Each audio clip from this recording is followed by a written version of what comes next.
Y acá estamos, señoras y señores, una vez más, como siempre, en el barro, con las patas en el barro, como decimos acá, el barro de esta Argentina que ya va entrando minuto a minuto en el armado electoral de todas las fuerzas políticas y nuevas expresiones que se suman, internas por todos lados. Estamos con alguien que conoce de qué se trata, ha sido jefe de gabinete, ha sido legislador, es asesor hoy ad honorem de la jefatura de gabinete de la Nación. Es un apellido, yo diría, emblemático del peronismo, por lo menos desde los 70 para acá. Se llama Abal Medina de apellido, se llama Juan Manuel de nombre. Y yo quiero comprometerme conmigo mismo, no con él. Esto entre nosotros, conmigo mismo es el compromiso. Tratar de decir por lo menos posible la palabra Cristina, Alberto, Macri, hablar más de un poco de ideas, de composición de lugares. Él es politólogo, es alguien formado, instruido, alguien que, por lo menos como uno, qué sé yo, intenta pensar, por no decir que es alguien que piensa y parezca un elogio demasiado desproporcionado en este barro de la Argentina. Juan Manuel Eddy Zunino, un gusto saludarte como siempre. ¿Qué tal, Eddie? ¿Cómo estamos? Un gusto por escucharte. Muy bien. Bueno, a ver si puedo yo cumplir con este compromiso. Vos no me ayudes, ¿eh? Si yo me zarpo mal. Estoy muy enganchado con la lectura de un libro de alguien que se llama como vos. Bueno, vos en realidad te llamás como él, que es tu papá, Juan Manuel Abal Medina, Conocer a Perón.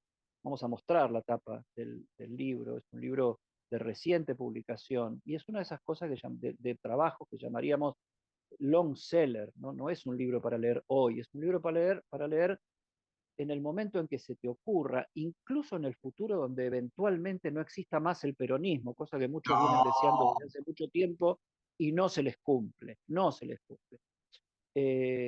Pero es un libro que tiene una perspectiva histórica y tiene como valor agregado, tal vez sustancial, un contenido personal, o sea, es la historia contada por un protagonista, una foto histórica, un cuadro que imprime en la cabeza prácticamente todos nosotros, salvo algunos distraídos, es aquella foto de Perón llegando a Ezeiza, Rucci tendiendo el paraguas, y un joven mirando ahí como mirando al futuro o al asombro o a la división del país. No se sabe a qué mira con esa cara de joven todavía, que es Juan Manuel Abal Medina, por aquel entonces secretario general del Movimiento Nacional Justicialista. Juan Manuel, ¿qué es el peronismo hoy? ¿Qué sentido tiene el peronismo? El peronismo fue, es y creo yo será permanentemente el espacio político, más allá de lo estrictamente partidario, que expresa una mirada de la Argentina que tiene como eje central la búsqueda de la igualdad. La búsqueda de igualdad como principio axial, digamos, como principio fundamental del espacio político, es la igualdad. Esta idea de que todos y todas somos iguales, esta idea que viene de allá lejos ese tiempo, nuestra patria de Artigas, Naides es más que Naides, decía Artigas, y entonces expresa esa tradición política que del origen, antes que se piense nuestra patria, pensaba que somos todos y todas iguales y que eso tiene que estar reflejado en una sociedad en la que muchas veces las desigualdades son muy brutales y muy lacerantes. Esa pelea por la igualdad, creo yo que más allá de otros condimentos que cambian con el tiempo, es lo que caracteriza el peronismo, igualdad que tiene que construirse a partir de realidades, unas realidades efectivas, verdad del general, y derechos, garantizar derechos para que esa igualdad pueda existir, ¿no? Como idea general de idea. Bien, la idea general, pero ya me empezás a plantear desde la idea general polémica, porque vos decís el peronismo como la noción de un país de iguales. Sí, Eh, una patria de no hay, iguales. no hay una sola visión de peronismo, ni una sola visión de la igualdad. Hoy se están expresando distintas visiones y no todas están dentro del frente de todos, porque hay críticos dentro del frente de todos y hay quienes no piensan igual, autopercibiéndose peronistas desde afuera. Y por otro lado, decís Artigas, y Artigas, para la mayoría de los mortales, es un prócer uruguayo, no argentino. Sí, pero en ese momento no existía Uruguay, ni tampoco existía Argentina. Fue un prócer rioplatense, un prócer dentro del virreinato que peleaba justamente porque Argentina, Uruguay, todo en ese momento también Paraguay, parte de Bolivia y el resto de América Latina, se construyese como una gran patria común, y bueno, Artigas fue un poco el que encabeza eso cuando, bueno, cuando hablamos del bicentenario de independencia, uno se olvida que muchas provincias, Santa Fe, Entre Ríos, Corrientes, la banda oriental del Uruguay, no concurrieron porque estaban en una liga distinta, que justamente peleaba por esto. Pero bueno, en términos históricos, después esa tradición vuelve, digamos. Algo expresa el irigoyenismo, cuando hay una sociedad, una Argentina muy oligárquica en la que la política de patrimonio de unos pocos, y creo yo, en mi posición obvio y discutible, como todas, que lo que se expresó a partir del 17 de octubre es generar esta idea de la igualdad, ¿no? Y me parece que más allá de todas las versiones que hay del peronismo, que obviamente no voy a engañar a nadie, hay una enorme pluralidad y enormes diferencias internas, siempre las hubo, las seguirá viendo, me parece que esta idea de igualdad existe permanentemente, ¿no? Dentro del peronismo, incluso en los momentos que algunos menos nos gustan, para mí el menemismo exactamente, que obviamente en términos sociales, en términos económicos, toda su política neoliberal, etcétera, iba en contra de la igualdad. De alguna manera igual en lo sociocultural expresaba esta idea de que no hay alguien que esté muy por arriba del otro, y de igualdad no solo en términos clásicos del marxismo, digamos, de igualdad que habla del peronismo, es una igualdad que tiene más que ver con una cosa un poco más profunda de todo, ¿no? Que no hay nadie que sepa más que otros por definición, que el conocimiento de uno es mejor que otro por definición, ¿no? Es un poco profundo, ¿no? Un sociólogo chileno muy famoso, Manuel Antonio Barretón, en una clase que tuve en el doctorado con él, siempre decía que uno puede reconocer a América Latina por cómo se portan los mozos, ¿no? Y hacía, hablando en México, porque esta clase fue en México un mozo le pregunta, mande usted, ¿qué necesita? Y te mira con un poco, al consumidor lo mira con un poco de miedo, ¿no? El mozo argentino, al cambio, está ahí como que te hace el favor de atenderte. Bueno, eso tiene un poco que ver con la cultura que yo digo, esta igualdad del peronismo, ¿no? Que esa persona está de mozo, pero no es menos que el que está en la mesa. Entender eso tiene que ver con el peronismo, ¿no? Me parece, como cosa central. Después tenemos Vamos a aprovechar, infinidad de diferencias, ¿no? vamos a aprovechar dentro de un cachito, tal vez desde la próxima pregunta a la que viene, hablar de México. Y no es que esta entrevista para todos y para vos también sea sobre el papá de Abal Medina, pero también tuvo que ver él bastante con México en su experiencia y con la visión de México, la sociedad mexicana, el PRI mexicano, el Partido de la Revolución Institucional Mexicana y el peronismo, pero eso después. Ahora, yo digo, voy a tratar de ser fiel a mí mismo en esto de no hacer nombre. Un dirigente al que yo considero peronista, porque por lo menos desde Menem hasta Cristina fue jefe en el Senado del peronismo oficial y transitó todos esos pasos con Dualde y Néstor en el medio, dijo hace horas no más, aparte de una definición sobre la cuestión de género, que en vez de poner una lesbiana en el Ministerio de la Mujer, podrían haber puesto una mujer, y eso ya habla de una noción de igualdad. O, por ejemplo, de que los mapuches han sido un pueblo naturalmente invasor y violador y secuestrador de mujeres, de cautivas y esas cosas. Yo digo, y yo no tengo, por lo menos yo no tengo autoridad para decir ese hombre no es peronista, porque el peronismo le dio tareas muy importantes en sus varios gobiernos hasta no hace mucho tiempo, aunque él después se fue a otra fuerza política y está formando una fracción que se identifica como peronismo republicano. Ya estoy diciendo prácticamente quién es, pero no digo no. Eh, ¿Cómo es esto? O sea, de Artigas y su ejército de hombres libres y donde los negros y los originarios ocupaban un rol tan importante y tan igual, y esta visión, o sea, eh, ¿es una manera de igualar a todos? O sea, también hablarle a esos que piensan de esa manera para Bueno, incorporarlos al sistema electoralmente. buen ejemplo que llevas. A ver, ahí creo que de alguna manera la persona que va a hacer referencia, Miguel Pichetto, lo que expresa Vos lo últimamente, dijiste ¿no? vos, yo lo dije, Sí, sí, lo vos digo dijiste yo.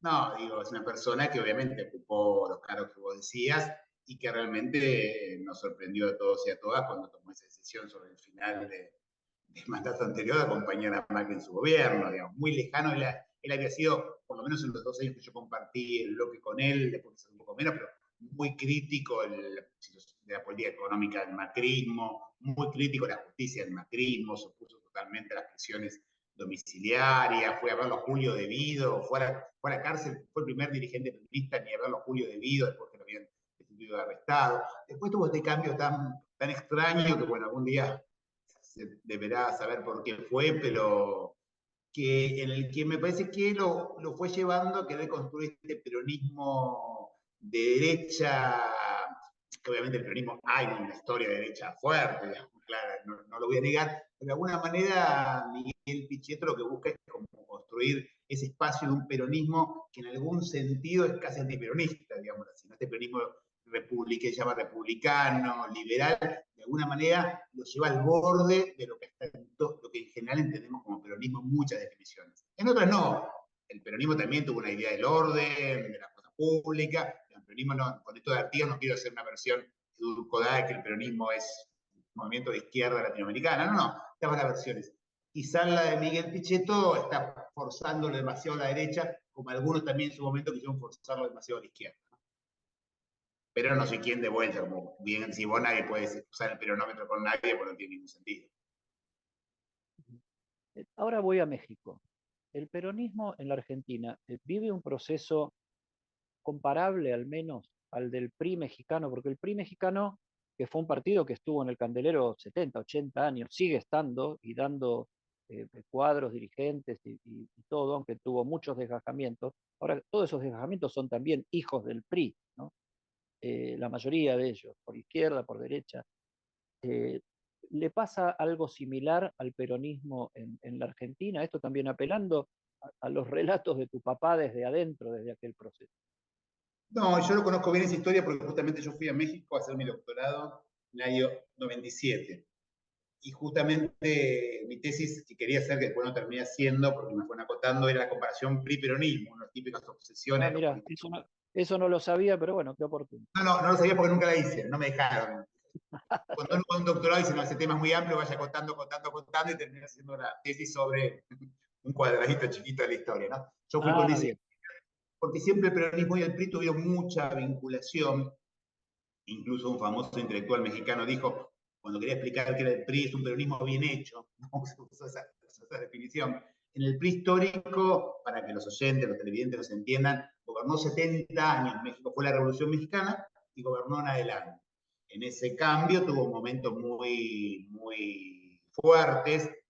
Lázaro Cárdenas fue eso con la nacionalización del petróleo, nacionalismo popular revolucionario, digamos, muy vinculado a lo que después fue el peronismo, con mucha impronta, que tenía tres sectores. Estaba el sector sindical, que estaba el sector sindical, estaba el sector popular, que sería lo partidario, y estaba el sector de las mujeres. Eran muy similares en estructura, pero eran dirigentes que yo. Fidel Velázquez, que era el dirigente de la Central de Trabajadores Mexicanos, estuvo en su cargo 70 años, porque fue gobernador 70 años, no era una cosa así. Muy similar, y de alguna manera ese que gobernó siempre, con lo cual en gran parte al principio no, porque empezaba más la cuestión revolucionaria, pero con el paso del tiempo la fue utilizando prácticas más fraudulentas, menos democráticas, burocratizándose cada vez más fuerte, y se sumó muy fuertemente el giro neoliberal en los 80-90. Un poco lo mismo que Menem, digámoslo así. Pero a diferencia del menemismo, que fue un momento que por suerte el peronismo terminó, eso continuó siendo el PRI. El PRI que llega a los últimos años es un PRI claramente neoliberal. Hizo las grandes reformas estructurales, etcétera, etcétera. Y tuvo un desprendimiento muy fuerte, que primero se llamó PRD y ahora se llama Morena, que es el partido de Andrés Manuel López Obrador, formado por todos dirigentes que expresan esa tradición.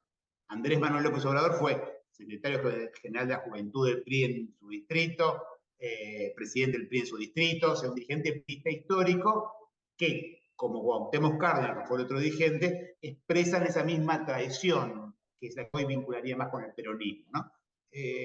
Creo que el peronismo le podría haber pasado lo mismo si hubiese seguido en el formato menemista, pero fue un formato que, por suerte, fue muy breve, porque ya en el año Ahora, lo que, 99 el candidato Dualde ya expresaba otra cosa. lo que se rompió en estos movimientos populares fue, a ver, la hegemonía, la idea vertical. Eso es por la desaparición del líder natural, el líder fundador, o ese es solo un factor? No, es solo un factor. En el PRI es medio, se comentaba mucho que cuando el PRI ponía un presidente, ese presidente era Dios por 6 años. Casi de manera chistosa, cuando uno preguntaba a los mexicanos, politólogos, especialistas, ¿por qué no hay vicepresidente en México? No está la figura, no hay un cargo de vicepresidente. Uno pregunta, ¿por qué no hay vicepresidente? Y decía medio un chiste, medio en serio, porque con tanto poder ningún presidente puede morir. Y de hecho no morían. Entonces, era Dios por 6 años. Había una verticalidad, pero terminaba el mandato y esa persona desaparecía de la política. Ahora va cambiando permanentemente. En el caso de Andrés Manuel López Obrador, hay un dirigente que tiene muchísimo poder. Yo diría que es uno de los pocos, hablando un poco más amplio de la política, de los pocos gobernantes hoy en el mundo que tienen una popularidad clara, ¿no? Creo que se cuentan con los dedos de la mano los gobernantes que hoy en el mundo tienen más del 50% de imagen positiva en el mundo. Él es uno de ellos lejos, sin ninguna duda, y genera una cosa así, ¿no? Hay una cuestión de dirigencia carismática fuerte en la presidencia de Andrés Manuel. Ahora, vos mencionaste ahí, hablando de México y hablando del PRI, dijiste la palabra siempre. O sea, hubo un momento donde el PRI estuvo siempre. Bien. Era parte del paisaje. Claro. De la democracia para acá, de Alfonsín para acá, el que gobernó casi siempre fue el peronismo en alguna de sus versiones y mucho más en algunos distritos, en algunas provincias, aunque a nivel nacional. En algunos nunca. ¿Cómo? En algunos casi nunca. En algunos distritos Siempre en casi. algunos casi nunca. Bien.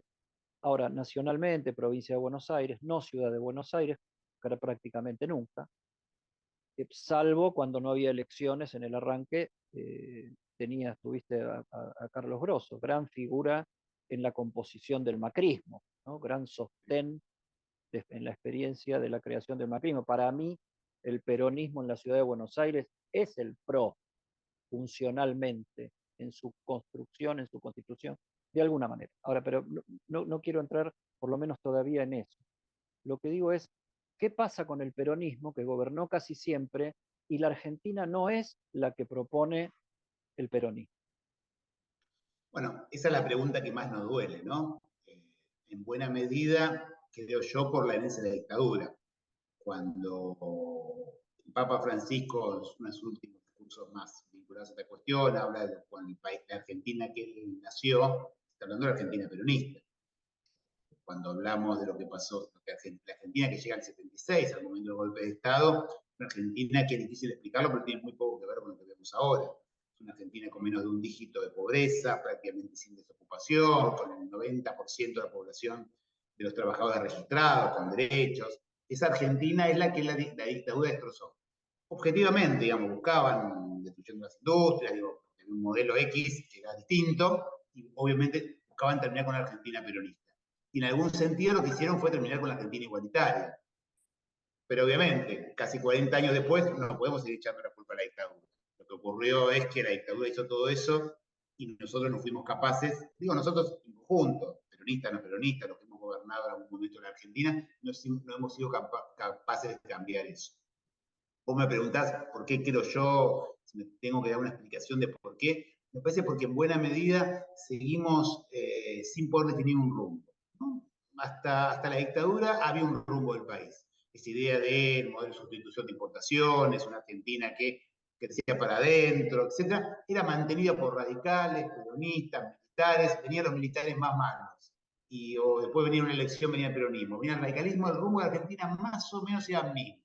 Asumía el Sogaray como ministro de Economía, hacía ajustes, pero las grandes cuestiones centrales de ese modelo no se discutían. Me parece que desde el debate de la dictadura en adelante, los argentinos no hemos podido definir un modelo. Entonces vamos para un lado y para el otro, para adelante y para atrás. Como que en esa pelea permanente no somos capaces de sentar las bases de una construcción. Entonces se avanza mucho en algún momento, como puede haber sido en parte de nuestros gobiernos kirchneristas, pero después se retrocede fácil y viceversa, ¿no? Es como que es muy difícil generar en un mundo tan complejo como este si uno no construye 3 o 4 grandes consensos sobre lo que moverse. Sin eso me parece que es difícil que lo que propone el peronismo o lo que propone el antiperonismo tenga sentido.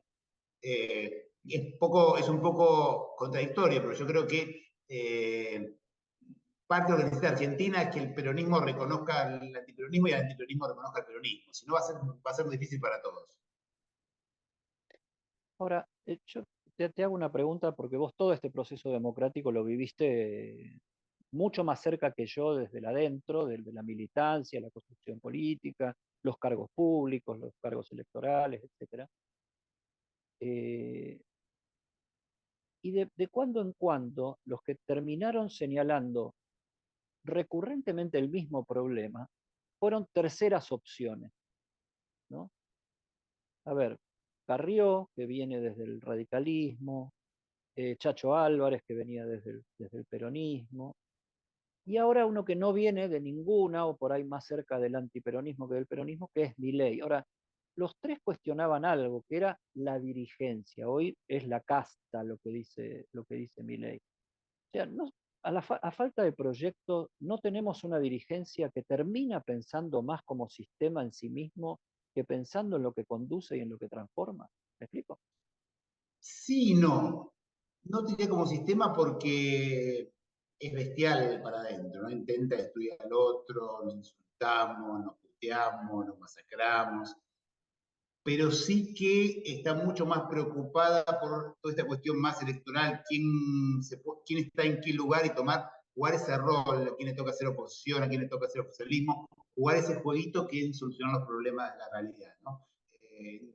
Gran parte de la dirigencia no le gusta, no está dispuesta a pagar los costos de tener que acordar, por ejemplo, porque el que acuerda es malo, es un moderado, escuchamos recién se acaba de presentar como candidato oficialmente, pues bueno, hace mucho tiempo Horacio Rodríguez Larreta, ¿no? Y un discurso contra la grieta, unámonos, que sonaba muy lógico y muy bien, ¿no? Pero todos menos con ellos.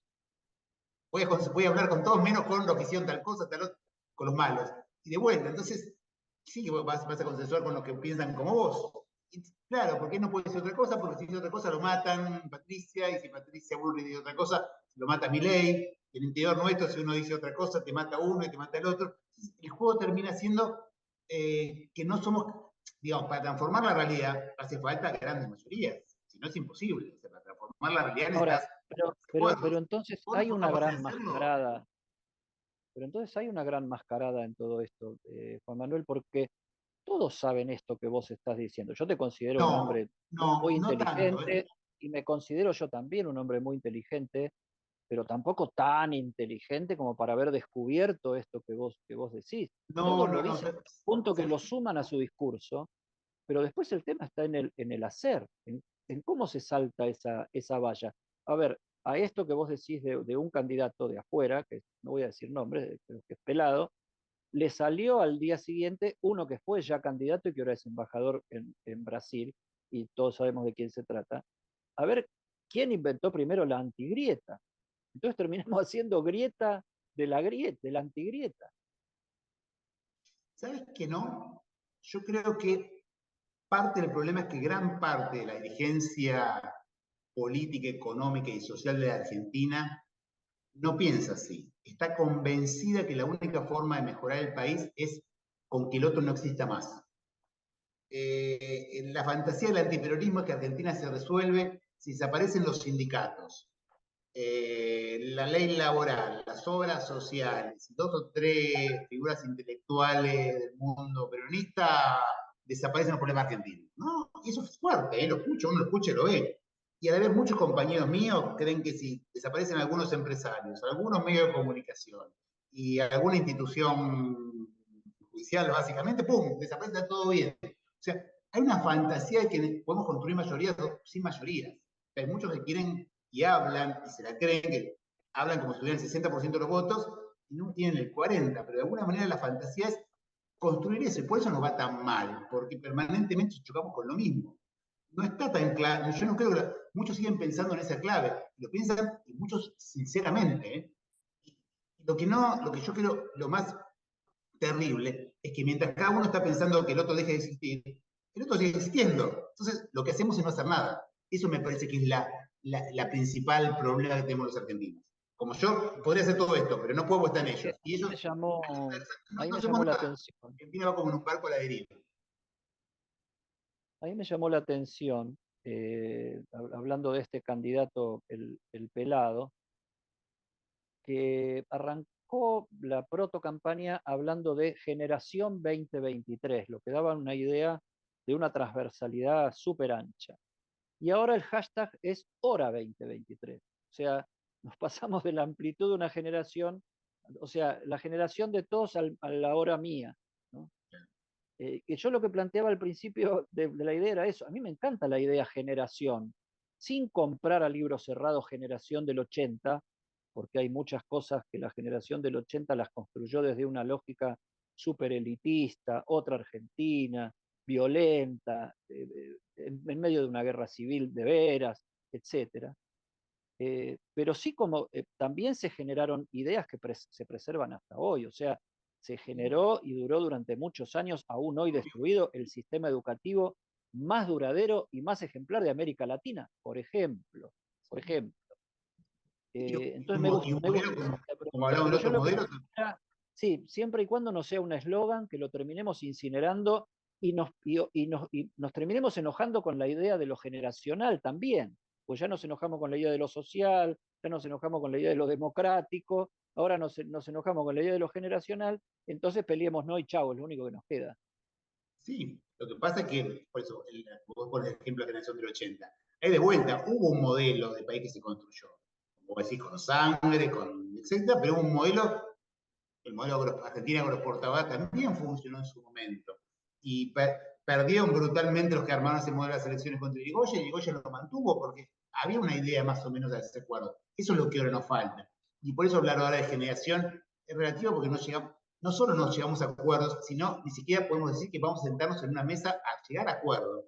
Porque si Horacio Rodríguez Larreta no decía eso de que con el kirchnerismo no, lo mataban. Y si algún candidato nuestro dice yo me quiero sentar también con esto, lo matan. Entonces termina uno diciendo, hablamos de antigreta, pero no discutimos con nadie. Y ese es el problema que estamos. Ahora, pero tenés ideas que comparten todos, porque vaca muerta nadie se opone, litio nadie se opone, la energía alternativa nadie se opone, industria del conocimiento nadie se opone, reindustrialización de determinadas áreas de la Argentina, por ejemplo la automotriz, nadie se opone. Pero después el Congreso no funciona para darle gas a esa, ya que hablamos de vaca muerta, a todas esas ideas, perfeccionarlas, ponerlas hacia adelante y que no importe quién gobierne, porque el resultado no tiene que ser para el que gobierne, porque aparte dura mucho más que el que gobierna o nada, porque no se lo Lo que, sanciona. lo que pasa es que eso genera la grieta. Incluso donde hay acuerdos no se lo pueden explicitar, ni poner, ni llevar a una banca a votarlo. Porque ahora se ha logrado esta locura ahora, que el Congreso ya no funciona, porque si uno hace que funcione el Congreso, está traicionando a sus votantes, ¿no? Yo escuchaba hablar de un candidato cordobés ayer en un programa de televisión. Las cosas que decía, francamente, bordeaban la idea de democracia. Porque si uno cuando el otro gobierna no tiene que dar quórum, bueno, entonces no votarle nada.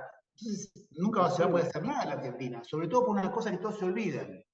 La Argentina, para bien o para mal, en el año 94 decidió darse un modelo de gobierno muy consensualista. A la vieja constitución argentina se la dio una vuelta y hizo muy consensual. Por ejemplo, hasta el 94, un juez de la Corte Suprema, como en Estados Unidos, se votaba con la mitad más uno de los votos del Senado. Igual que en Estados Unidos. Ahora se falta 2/3. Para votar al procurador, lo nombra el presidente como en Estados Unidos, ¿no? Nombra uno que más Kennedy nombrando a su hermano, y nada más. Ahora hace falta 2/3 del Senado para votar una figura que se inventó, que era poderosa en ese momento, Loubman, defensor del pueblo, hacen falta 2/3 de ambas cámaras. Resultado, hace 16 años que no tenemos defensor del pueblo, porque nadie se pone por los 2/3. Resultado, hay una vacante, mientras el Congreso discute si ampliar el número de miembros de la Corte Suprema, hay una vacante y nadie la puede nombrar, porque nadie tiene 2/3. Resultado, tenemos un procurador interino desde que hicieron renunciar a Gil Carbó. Entonces, No, nos damos un cosas diseño mucho más urgentes para la no somos gente, capaces de llegar a mínimos acuerdos. Entonces, cada vez las cosas van a cosas funcionar mucho más, menos. perdóname, cosas mucho más urgentes para la gente de carne y hueso y la realidad. Tenés una crisis de violencia narco y delincuencial en Rosario, Y y no es pueden nombrar donde más jueces, falencias tenés de nombramiento de jueces federales y camaristas federales fiscales, y fiscales federales para hacer justicia. Y la ¿sí? gente se está matando en la calle. Y no pueden nombrarlos. Y no pueden nombrarlos.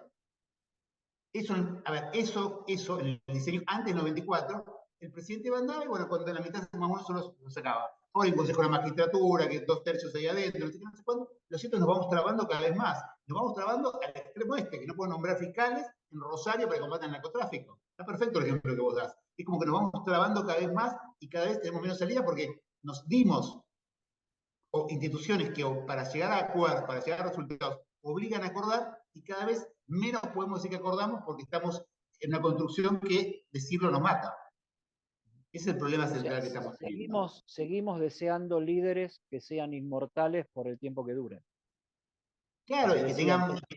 y que hablen en serio con una mayoría atrás. Yo soy Juan Domingo Perón y cada vez que me presenté a elecciones nunca saqué menos del 60% de los votos. Bueno, usted puede hablar en nombre del pueblo y está bien, vos tenés que respetar el 40%, pero hablas del 60%. Eso no existe hoy. Entonces, no podemos seguir hablando en esos términos cuando nadie lo tiene. Y el mismo Perón, vos hablabas del libro, cuando yo charlamos mucho con mi viejo para su escritura, Perón volvió a Argentina después de 17 años de exilio, que tuvo que ir corriendo por el mundo sin un peso, en las peores condiciones, que le habían robado el cadáver de su mujer, y desapareció el cadáver de su mujer, que habían prohibido no mencionar su nombre, que habían tirado su constitución, que habían bombardeado la Plaza de Mayo con 350 muertos, acá en casa de gobierno, acá enfrente. Y ese Perón que vuelve después todo eso a Argentina, dice, para un argentino no hay nada mejor que otro argentino. A ver si entendemos, ¿no? Y se bancó y sumó a Balbín, al radicalismo, se juntaron en un restaurante a charlar, los mismos que habían apoyado los bombardeos en la Plaza de Mayo, y ese tipo dijo, por un argentino no hay nada mejor que otro argentino, y nosotros con mucho menos no podemos sentarnos en una mesa y nadie puede decir, che, quiero acordar con este. Entonces, bueno, ahí tenemos un problema, ¿no?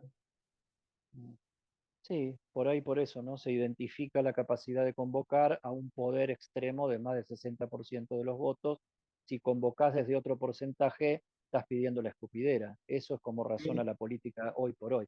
Ahora, sí, contame otra paradoja de esta grieta, que a veces yo me tiento mucho con la idea de decir, nos están tomando el pelo feo.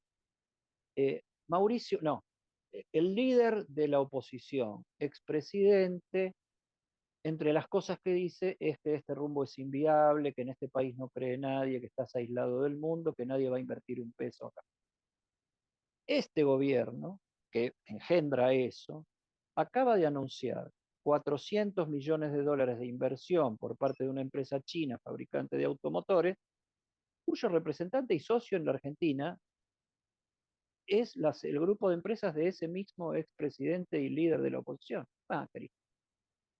Digamos, entonces yo digo, o este hombre no les contó a sus socios qué es lo que pasa en la Argentina, o lo conversaron bien y el cuento chino es el discurso electoral en contra, porque van a invertir 400 millones de dólares, se anuncia oficialmente que va a haber 6.000 puestos de trabajo, 4.000 en lo inmediato hasta 2025, o sea, una gran noticia, ponele, en una Argentina que hace rato no genera nada nuevo, y una multinacional, la principal exportadora de autos eléctricos del mundo, se viene a instalar en la Argentina para hacer, junto a Brasil, la cabeza de una promoción hacia toda América Latina. Pero el socio principal de ese inversor en la Argentina, su discurso político dice que acá no hay inversión. Entonces, ¿de qué estamos hablando?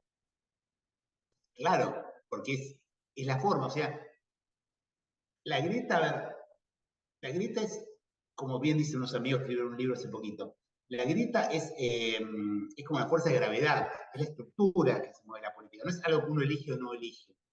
Por eso no se puede negar, por eso yo puedo decir que mal la grieta y llorar y armar como uno puede abrazarse, decir, oh no, la grieta es terrible, pero la grieta es la forma que tomó nuestro escenario político, no se lo puede negar, hay que asumirla como un dato, es como cuando uno va con el auto y se va para abajo, tiene que ir con el freno para saber dónde te caes. Entonces, hay que entender que va más allá las decisiones de cada uno. Yo ahora estoy hablando de este programa muy bien, pero En un programa normal, si vos me invitás y pones a un destacado macrista al otro lado, probablemente yo termine diciéndole a ustedes, no sé, tal cosa, y él me entenderá diciendo las barbaridades uno al otro, y terminemos armando para las redes pequeños, con mis mejores partes, mis mejores, entre comillas, mis partes más duras, diciendo, Sí, Juan no, lo más Manuel desplazó ligero a es lo Pirulo, más y Pirulo salvaje. desplazó a Juan Manuel. Y él haría lo mismo en contra, y los míos me digan, bien, Juan, cómo liquidaste a Mengano, y los de él digan, bien, cómo destrozaste a Pirulo. O sea, todo lleva para ese lado. Por eso no es sencillo romperla. Y de vuelta, no solo no es sencillo salir, sino que es un error pensar que es tarea para moderados. Está bien. Esta idea de que los Pero moderados son los que pueden te salir de voy a ahí. pecar, te voy a pecar de marxista. Una inversión para crear una fábrica que da empleo a 6.000 personas, eso conforma la base productiva de una sociedad. Y esa base no tiene nada que ver con la superestructura de ideas que los protagonistas de esa misma base ejercen en la producción. O sea, la grieta es un verso, no es una tentación, es un laburo. Es un verso, un mito, pero como decimos, Laburan de puede ser un eso. verso, pero es un verso operante, o sea, opera sobre la realidad. O sea, Puede no ser cierto, pero la actúa como si dirigencia lo busca fuese. ser dirigente y no dirige, ¿Cómo? porque la dirigencia, su laburo es ser dirigente y encima no dirige, porque es, a ver, la audiencia es la que pide el circo. Entonces, si a la audiencia le das circo, no dirigís nada, te dirige la audiencia. Vos te quedás con Sí, el resultado. la audiencia pide el circo, pero también para, entre comillas, nosotros también es más fácil el circo. No es solo la audiencia que lo pide. Es más sencillo para todos. Es más sencillo la tarea del periodista ponerse en un lado, es más sencillo la tarea del político ponerse en un lado, la audiencia pide eso. O sea, es el conjunto el que pide eso. No es una cosa. Vos te acordás, hace 20 años en Argentina, cualquier programa de televisión intentaba mostrar su objetivo, por más que no lo fuese, porque era importante. Ahora es muy difícil hacerlo, bueno, vos sos una víctima clara de esto, ¿no? Ahora, si te pones el objetivo, te matan de todos lados como que estás vestido por un lado para el otro. Es una cosa, se perdió incluso esa idea, porque todo es todo a la carta y de vuelta. Esto no es un problema nuestro, es un problema global. Hay transformaciones a escala planetaria que están apareciendo. Vimos lo que pasó en Brasil hace poco, más de un mes, que intentaban tomar el Parlamento, la Corte Suprema, etc. Vimos lo que pasó en Estados Unidos con personas con cascos de vikingos entrando y destrozando el Congreso de Estados Unidos. Vimos, después de que años y años hablaron de Europa, la comunidad, no sé qué, no sé cuánto, los británicos fueron de un día por el otro votaron al Brexit y rompieron eso. Hay procesos globales que están llevando a una creciente polarización que llamamos afectiva y desigual, ¿no? Una polarización muy profunda en el mundo, que tiene que ver con procesos, con las redes, con el algoritmo, con un conjunto de cuestiones. O sea, no es una cuestión argentina. ¿Qué es lo que tiene de particular la Argentina, me parece a mí? Que esta polarización en países que tienen más o menos estabilizado su modelo económico, Estados Unidos, Brasil, afecta, pero hasta ahí. En la Argentina, que se Acá no damos pie con bola. lombo económico, entonces el resultado es terrible, porque ¿qué capacidad tiene la política para enfrentar la inflación? Si no podemos poner de acuerdo para aprobar, como vos decías, la ley del alcohol cero. ¿De dónde vas a poder lograr tener la inflación en la Argentina? Esa es la complicación, me parece. Uh -huh.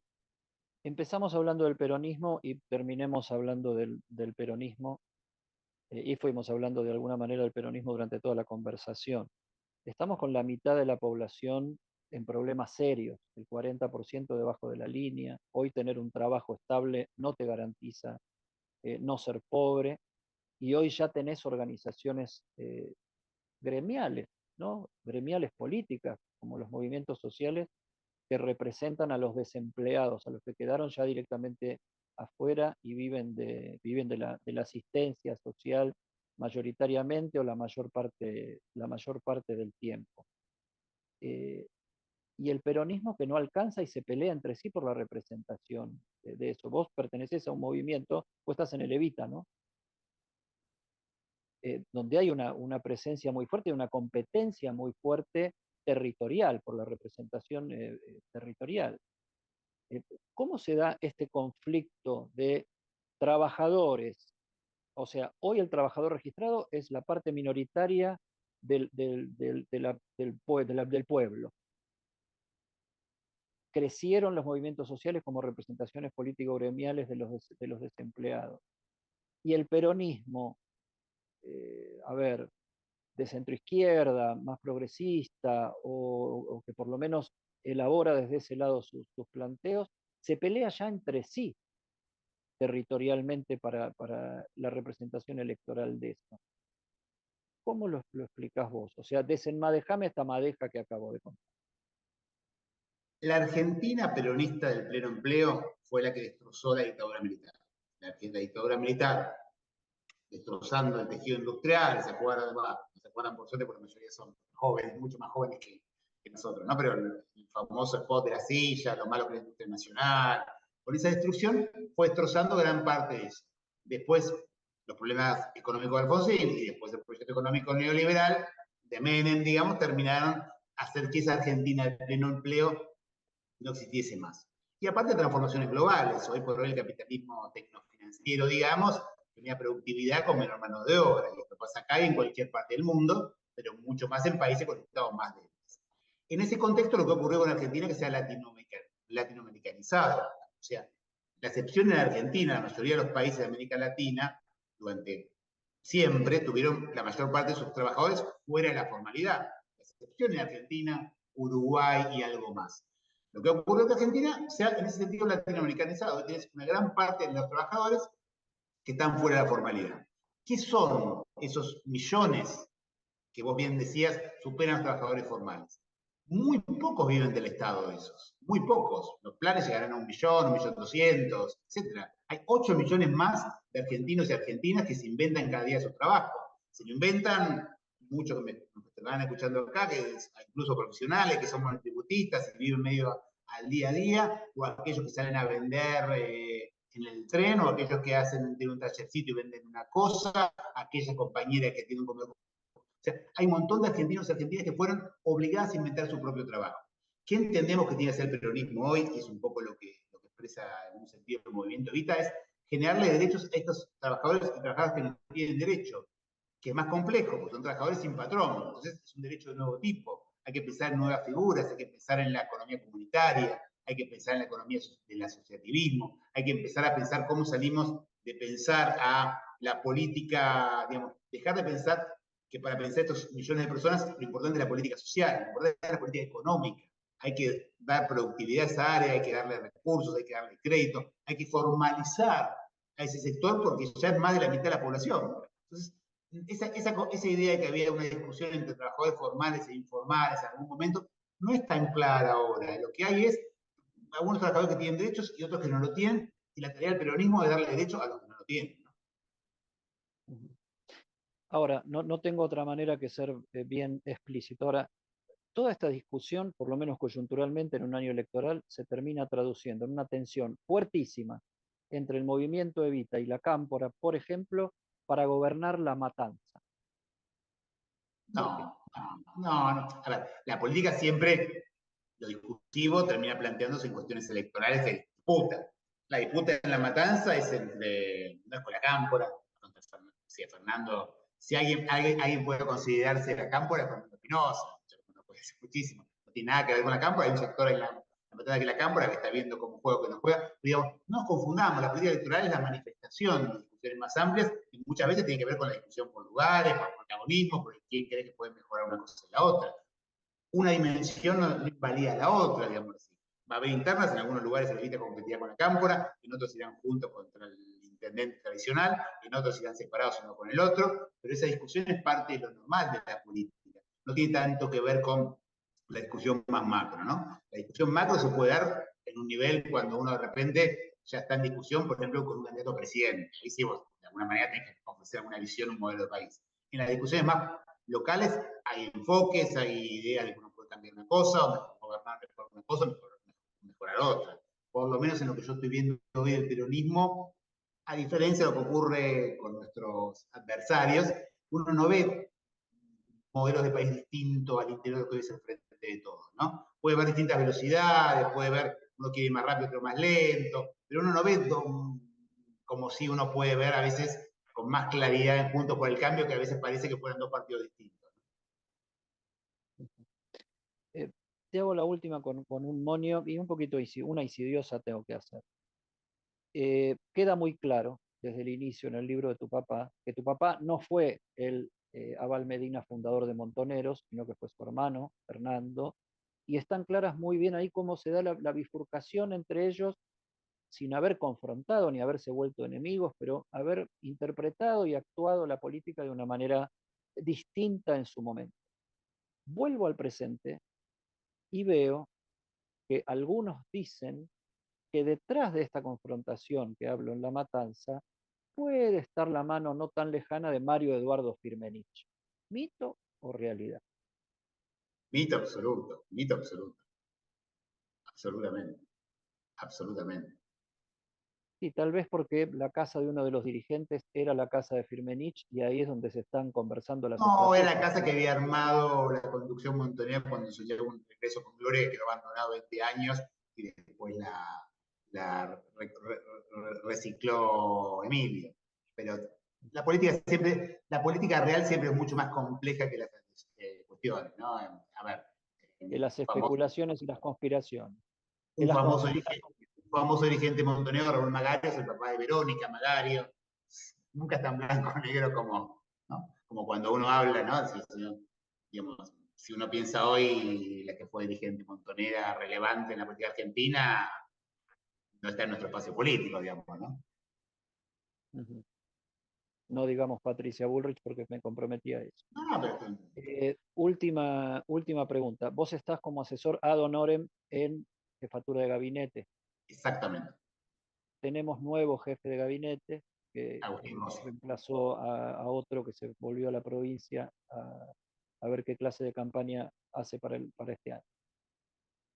Teóricamente, ¿qué puede decirse de el jefe o la jefatura de gabinete de un proceso como este, donde termina un gobierno que aparentemente nadie da mucha plata porque vuelva a reelegir, donde se están dirimiendo cuestiones internas Se equivocan fuertes? con eso, ¿eh? Se equivocan cuando lo hacen muy Bueno, rápido. por ¿Eh? eso, ¿cuál es el rol de una jefatura de gabinete en un gobierno que se acaba y parece que no sigue? No, a ver, la discusión es si se acabó o no, pero no en términos de nuestro espacio político. Nuestro espacio político yo creo que está en perfectas condiciones de volver a gobernar la Argentina. Como dijo alguien hace poco, en todo caso discutirá no entre un oficialismo y una oposición, sino entre el oficialismo que está ahora y el oficialismo de Mauricio Macri. Y creo que ahí tenemos todas las para de ganar. Más allá que por nuestra propia impronta y porque no nos gusta lo que estamos viviendo, somos enormemente autocríticos y nos dedicamos a pegarle mucho, incluso mostrar la falta de nuestro gobierno, mucho más de lo que harían otros, ¿no? Pero yo creo que estamos en condiciones perfectamente de volver a gobernar la Argentina, porque de vuelta, en cualquier comparación que uno haga, incluso las que peores nos pueden salir, comparado con lo que pasó con los 4 años del macrismo, este gobierno fue infinitamente mejor. Y desafío a cualquiera que con números me discuta lo mismo, porque la única más salvaje que me podrían mostrar es el nivel de inflación, porque todo lo demás en pobreza, de cómo recibimos, etc. En déficit, en cualquier otro indicador de inversión, en cualquier otro estamos mejor. El único que puede ser inflación, y recordemos que Macri nos dejó 50% de inflación en un mundo que no había inflación. Con pandemia y todo, que hasta Estados Unidos, todos los países del mundo tuvieron inflación, eso lo duplicamos. Él duplicó la inflación que recibió de Cristina en un mundo que la inflación no existía. Entonces, hasta ahí podemos discutir. ¿Cuál es el rol del jefe de gabinete? No me quiero escapar de tu pregunta. Es gestionar, coordinar la gestión de los ministros, porque ese es el jefe de gabinete, es un ministro coordinador, coordinar la visión de la tarea de los ministros de la mejor manera y también mostrar muchas de estas cosas que a veces por la discusión interna quedan un poco dejadas de lado incluso en nuestro propio discurso, ¿no? Este es un gobierno en el cual incluso los que somos parte a veces hablamos más de lo que falta que de lo que hicimos, ¿no? Quizás la teoría de Agustín también se va a empezar a mostrar un poco lo que se hizo, ¿no? Que falta muchísimo y que está muy lejos de lo que soñamos cuando no pensamos en una pandemia, ni en una guerra, etcétera, no hay ninguna duda, pero que se han hecho cosas tampoco debe haber dudas. Que el Congreso funcione a partir del 1 de marzo, cuando se reinauguran las sesiones ordinarias, es parte de ese objetivo, porque eso es Muy funcionamiento importante. concreto para operar sobre la realidad concreta, no es solamente que los diputados hablen. No, sin dudas. es fundamental, el funcionamiento del Congreso es fundamental. Esta idea de que hay que bloquear al otro y uno hace su tarea bien cuando bloquea al otro, es una idea que en algún sentido es profundamente antidemocrática. Lo único que hay que hacer es ir, discutir, intentar las discusiones, obviamente, y en algún caso límite, que yo no dar quórum porque está discutiendo cuestiones. Pero esta idea de no doy quórum para que no sesionen es una cosa perversa que hace mucho que no viene en la Argentina. No es, ahora lo da uno por normal, pero hace algunos años era un disparate, a nadie se le ocurría no dar quórum para que el otro no pueda funcionar. Uno tiene que ir ahí y ir a ganarla, y ganar la discusión, discutirla. No es que está haciendo bien su tarea cuando no deja al otro hacer nada. Porque así lo que hacemos es bloquearnos uno al otro y nunca vamos a hacer nada, digo, vuelvo a lo que decía antes, ¿no? Juan Manuel Abalmedina, muchísimas gracias por esta charla. Se puede conversar en buenos tonos, se puede hablar de todo y se puede hablar casi sin nombres propios. Es verdad, es verdad. Yo metí algunos, pero bueno, perdón. No, no, pero bueno, vos estás en campaña casi, yo no. Me parece muy bien. Un abrazo grande, el abrazo de siempre. Muy buen encuentro, muy buen debate. Gracias, vos sabés que te respeto mucho y que siempre es enriquecedor para mí conversar con gente como vos. Muchísimas. Igualmente. Un abrazo. Chau, chau.